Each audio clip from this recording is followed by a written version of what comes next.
Story 1: The Abandoned Theme Park Encounter.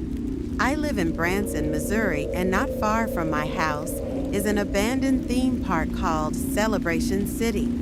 It's been abandoned for over a decade now. Having closed in 2008, it was themed after America in the 20th century.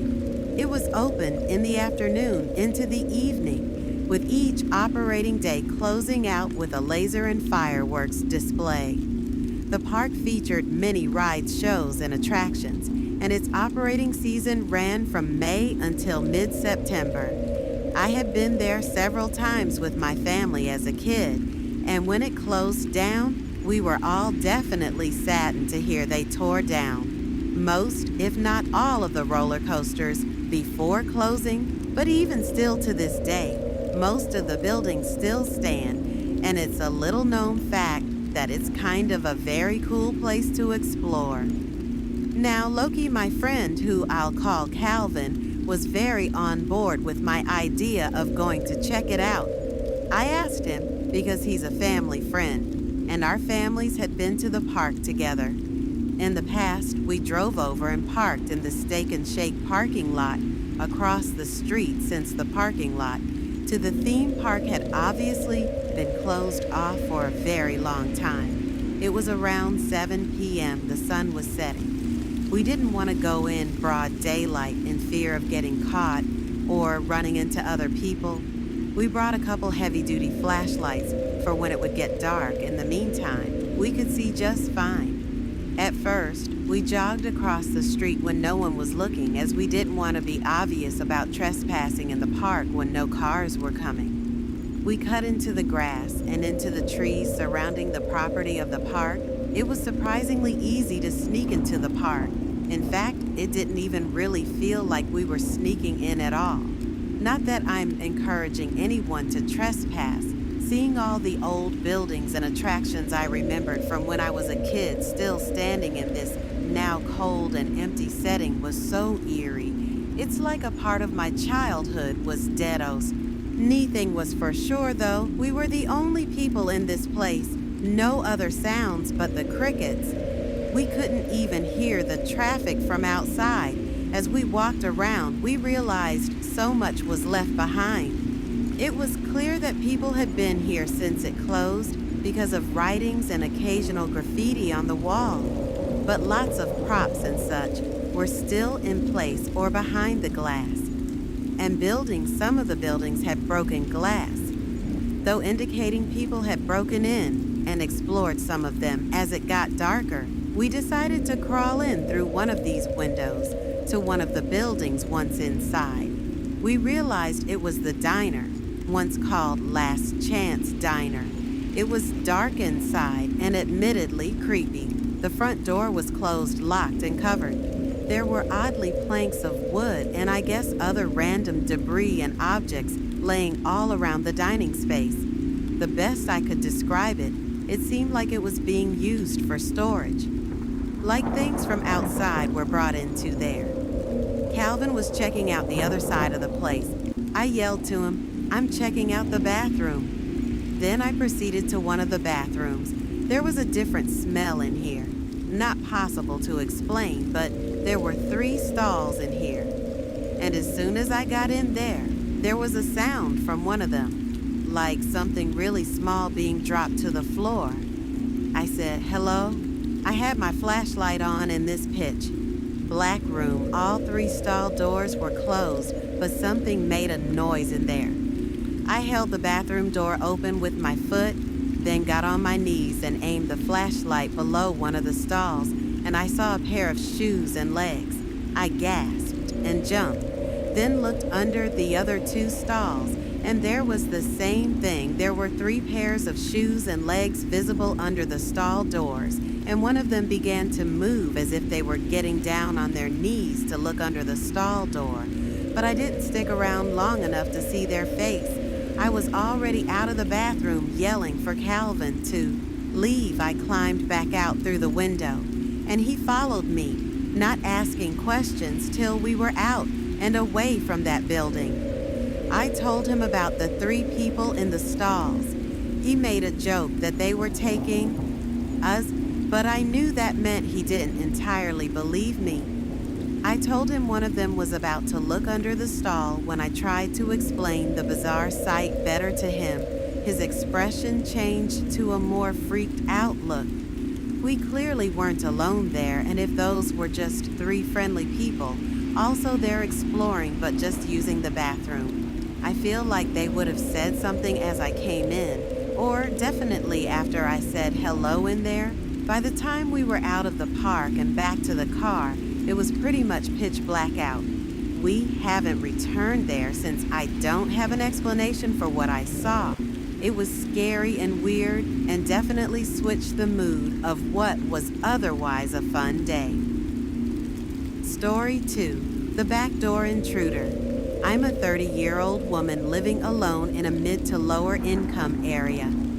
There's some crime in my town, but I don't live in a ghetto. Still, sometimes I do feel a little uncomfortable. I don't know a lot of my neighbors too well, other than my next door neighbors who are both nice. The houses across the street are a different story. I like knowing my neighbors because it makes me feel a little safer. Living alone, I'm a big scaredy cat. So my biggest fears of living alone came true when one night I was in bed trying to fall asleep. It was pretty late on a work night. Past 11, I heard the leaves slightly crunching on the side of the house. Human or not, I couldn't tell. There are a lot of cats and raccoons walking around here at night. The following night, I was awoken to something outside my window, like a singular crack or tap. It must have been the window frame. It was October, so I still had the windows open for air. So I guess out of pure instincts, I said, "Who's there?" I didn't hear anything after that. I got up and lifted my blind, and no one was outside.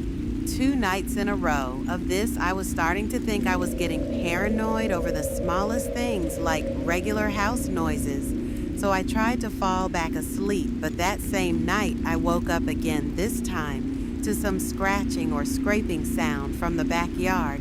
I heard it through the window. I got up from my bed and went out to the little living space by the back door. I heard the clicking louder now. It was right outside the sliding door. I turned on the light in the living space, and then the sound stopped. I went over to the sliding door, which is covered by a sliding curtain. I was so scared to pull it, expecting to see someone. But when I yanked it open like a Band-Aid, no one was there. I flicked on the backyard light and slid open the door. I was relieved to see no one out there, including raccoons or some other pests. I listened to the crickets for a minute, then heard something in my tiny yard. Something rustle, in the bush. I looked at the bushes. They're too thick to really see anything, but they're definitely a good place for someone to hide. And if that sound wasn't a raccoon or possum, I didn't want to know what it was. I went back inside. I made sure everything was locked. I went back to my room and even locked my bedroom door. After about 10 minutes of laying in my bed, there was a knock at my front door. This time I was starting to freak out now. I ignored it and stayed in my bed. No one should be knocking this late at night. If it happened again, I'd call 911. It didn't happen again. I somehow fell asleep eventually. After that, the next day, I went straight to Best Buy with my brother, and he helped me pick out a doorbell camera and a security camera set. He helped me install both of them. The doorbell camera in the front and the other cameras in the back. Both in low-key spots. My brother also spent the night that night to make me feel better. He slept in the guest bedroom. We were both in our own beds. Trying to sleep when I got an alert on my phone. Motion detected on my property. I opened the Ring app and I screamed because there was someone in the black and white video trying to pick the lock to the back door of my house. I woke up my brother and showed him the video, and he burst out of the bed and without shoes or socks on, ran out into the backyard, ready to kill someone. But my scream chased the person away, which we saw while playing the video back. My brother screamed outside my yard to never come back as loud as he could, and undoubtedly, the person trying to break in heard it. We couldn't identify the man's face. He had a hood over his head and was wearing all dark clothing, but not in a single frame. Could we see his face? He was also wearing gloves, which meant he left no fingerprints. We called the police even knowing there wasn't much they could do. It just felt like we needed to have them come to keep a lookout. After that night, nothing similar ever happened again. Not to toot him. I own horn, but I am on the more attractive side. And what really scares me is the possibility that this was someone who knew who I am, a young single woman living alone in a house.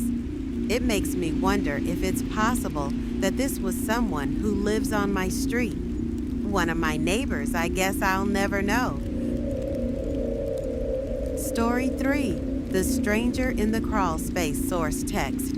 When my mom and dad divorced, my mom got 2 of the 5 houses that my dad owned. My dad owns a very successful real estate company, so we have or had places basically everywhere. I'm 23 years old, so I really just stay wherever I want. But I usually stay at one of my mom's houses now because I'm closer with her. This was one of the many weeks that my mom was at our beach house and I was alone at the main house. I'm used to having the house to myself more often than not. The setup in the main house is a kitchen living room and 2 bedrooms upstairs, and then the same thing on the first floor.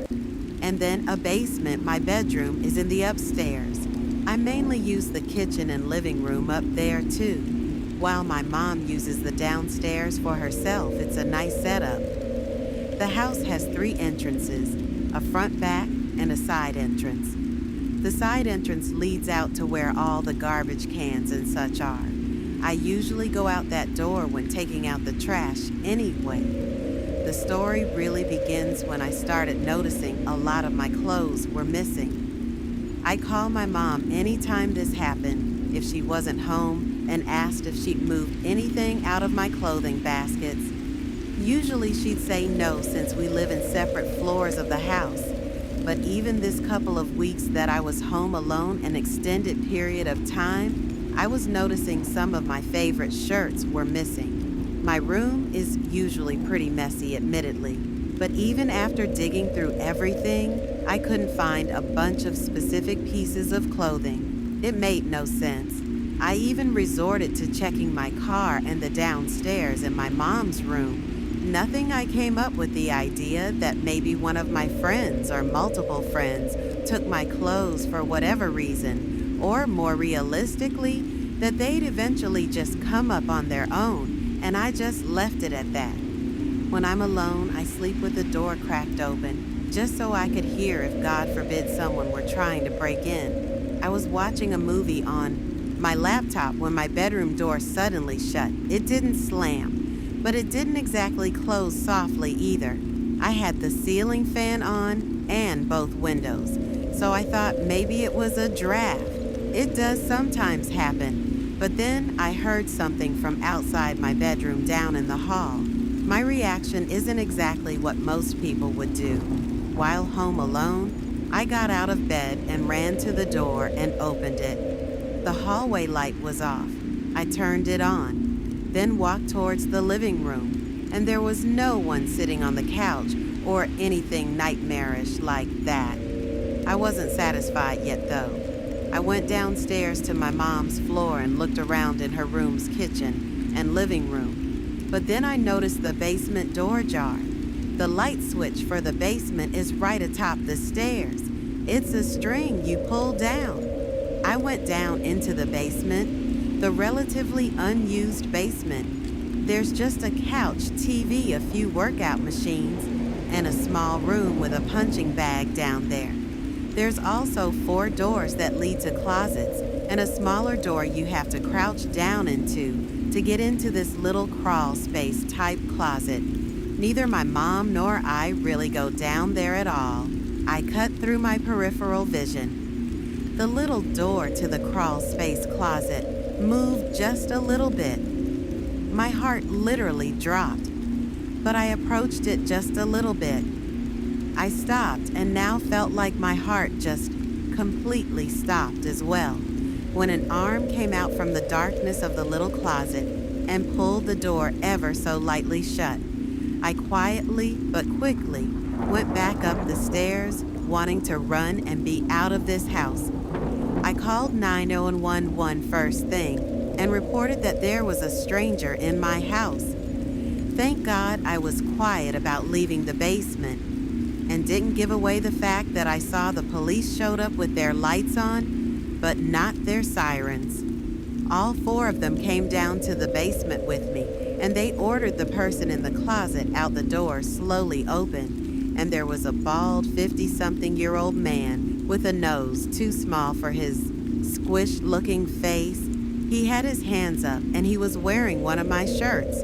In fact, inside of the crawl-in closet were a number of my mom and I's belongings, mostly clothing. The whole closet smelled like piss, which begged the question how long he'd been there, since there was no visible damage in the house other than piss stains, but several of our belongings were found in his possession. He was charged with 3rd-degree burglary.